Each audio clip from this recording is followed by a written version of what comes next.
अस्सलाम वालेकुम नाज़रीन, मैं हूं अब्बास बलोच और टुडे मीडिया नेटवर्क की स्क्रीन पर आपको खुशामदीद कहता हूं।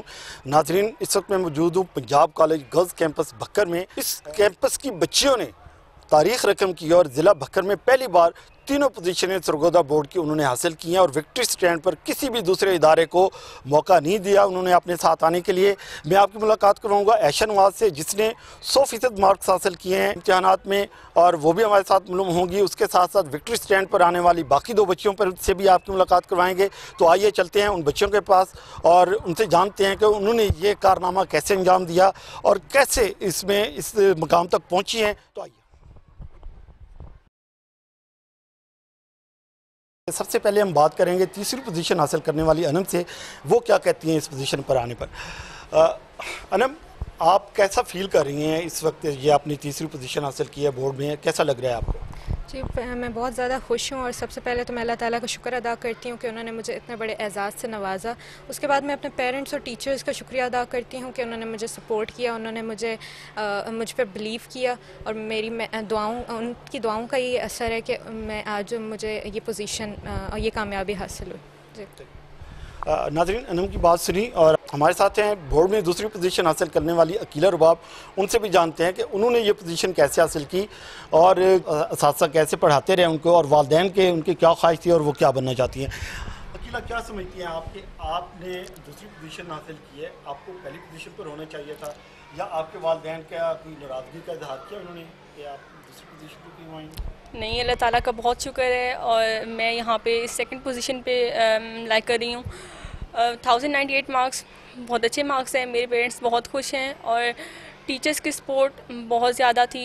टीचर्स जिस तरह से आपको पढ़ाते थे, टेस्ट होते थे, वो बहुत अच्छा था और मेरे पेरेंट्स उनकी रहनुमाई जो वो मेरी करते थे और मुझे जिस तरह से वो लेके चले बचपन से, तो ये बहुत अच्छा, मतलब वो बहुत खुश हैं और मैं ख़ुद बहुत खुश हूँ कि सेकंड पोजीशन लिया मैंने।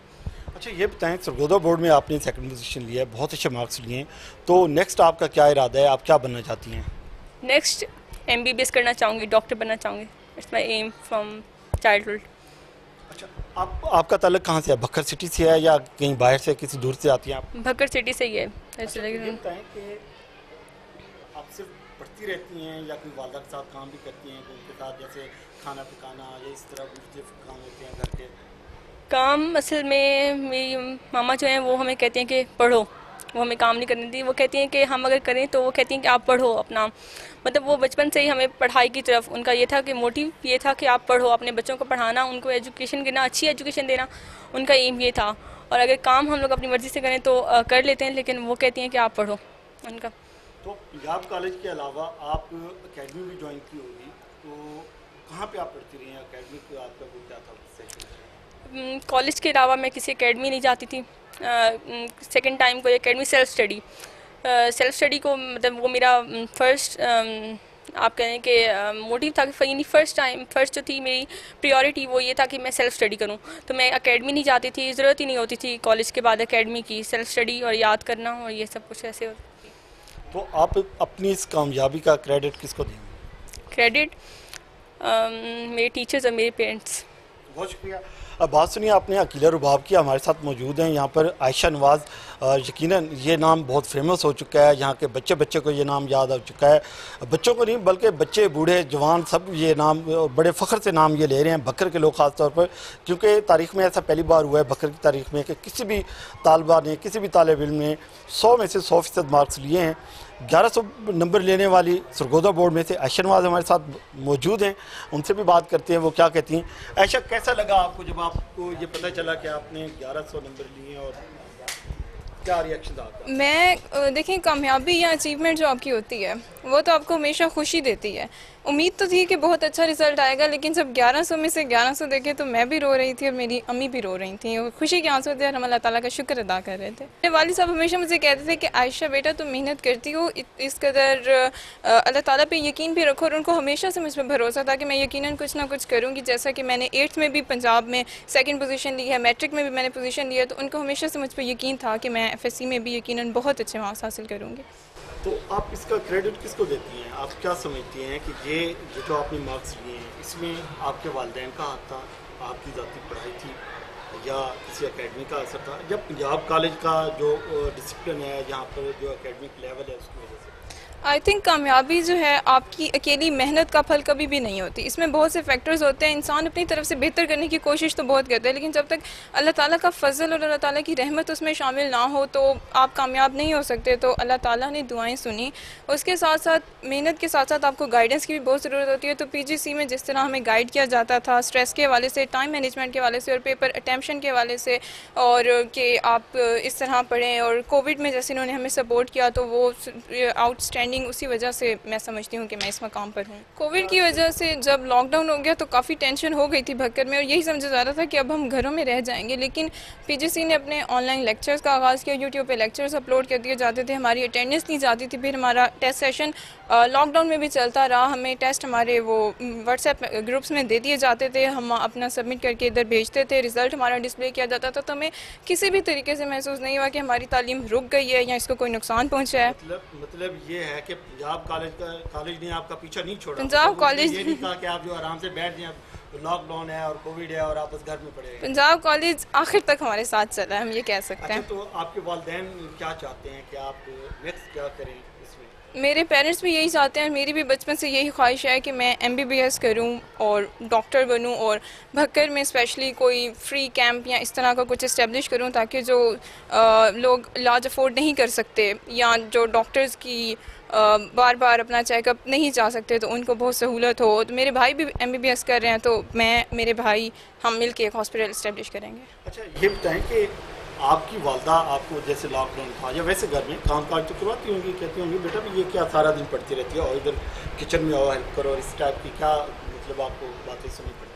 नहीं, जैसा अकीला ने बताया, मेरी मामा भी हकीकत ये बिल्कुल हकीकत है कि मेरी बड़ी बहन जो हैं वो कहती होती थी कि ये आयशा थोड़ा काम कर दो, लेकिन मेरे बाबा और मेरी मामा कहती थी कि आप पहले देख लो FSC की पढ़ाई है, इसका इतना स्ट्रेस है, इतना टाइम ही नहीं है कि घर के काम किए जाएं, और अगर आपने एक्सेल करना है तो आपको एक ही फील्ड चूज़ करना पड़ता है। तो मैं सिर्फ पढ़ा करती थी। अच्छा, तो कितना आप टाइम देती थी पढ़ाई का टाइम इस तरह कि जितना काम दिया जाए, अब जैसे कॉलेज से काफ़ी काम मिल जाता था, हमारे डबल लेक्चर्स भी होते थे, तो रात तक जितना अगर जल्दी उठना पड़े तो जल्दी, देर से सोना पड़े तो जितना, मतलब मैं ट्राई करती थी कि कॉलेज के साथ ही रहूं, जितना हमें पढ़ाया जाता है उसको साथ साथ रखूं। बस आप सिर्फ पढ़ाकू बच्ची थी या कोई गैर निसाबी सरगर्मियाँ थी आपके साथ साथ? मैं ज़्यादातर पढ़ाकू ही हूँ, गैर निसाबी सरगर्मियों में कम हिस्सा लेती हूँ। किसी किस्म के स्पोर्ट्स में, किसी को इसमें इतना नहीं। तो आप क्या पैगाम देंगे भक्कर के बच्चों को, भक्कर के वालिदैन को, कि वालिदैन अपने बच्चों को किस तरीके से पढ़ाएं और बच्चे किस तरीके से मेहनत करें? मैं भक्कर के बच्चों को यही पैगाम देना चाहती हूँ कि वो मेहनत करें और मेहनत के साथ साथ खुद पर भरोसा भी रखें, और पेरेंट्स को चाहिए कि स्टूडेंट्स को स्ट्रेस फ्री रखें। उन्हें कहें कि बेटा आप मेहनत करें, यकीनन आपकी मेहनत बराबर होगी, आप यकीनन कोई ना कोई कामयाबी हासिल करेंगे। और जैसे कि PGC में इन्वायरमेंट जो है कामयाबी के हवाले से ये बहुत ज़रूरी है, तो मैं पेरेंट्स को कहूँगी कि आप PGC को एक दफ़ा मौका दें। भक्कर में इतना अच्छा इदारा है तो आप इस अपॉर्चुनिटी को अवेल करें और देखें कि यहाँ किस तरह पढ़ाई कराई जाती है। तो आप यकीनन एक ही सेक्शन में होगी, एक ही क्लास में थी, तो आप लोगों ने क्या ये फैसला किया था कि विक्ट्री स्टैंड पर हमारे अलावा कोई नहीं आएगा? देखिए, ऐसा वो था पहले थे या बस हो गया ये ऐसा? हर कोई अपनी तरफ से कोशिश करता है। हमारा जो सेक्शन था उसमें तो बहुत से लायक बच्चे थे और हर किसी की कोशिश होती है कि मैं ही आगे जाऊं, और ये फिर आके अल्लाह ताला की मर्जी है कि वो किसको नवाजता है। आप तीसरी पोजीशन पर आई हैं, आप क्या समझते हैं, क्या आपको आगे आना चाहिए था या आप निकली नहीं से? जी, काफ़ी ऐसे स्टूडेंट्स हैं जिनको तीसरी पोजीशन भी हासिल नहीं हुई, तो मैं अल्लाह ताला का शुक्र अदा करती हूँ कि उन्होंने मुझे इस रिवॉर्ड से भी नवाजा। तो इस वजह से मैं इन दोनों को भी कॉन्ग्रेचुलेशन कहती हूँ कि इन्होंने भी बहुत मेहनत की। हर बच्चा मेहनत करता है और हर बच्चे को उसकी मेहनत का फल ज़रूर मिलता है।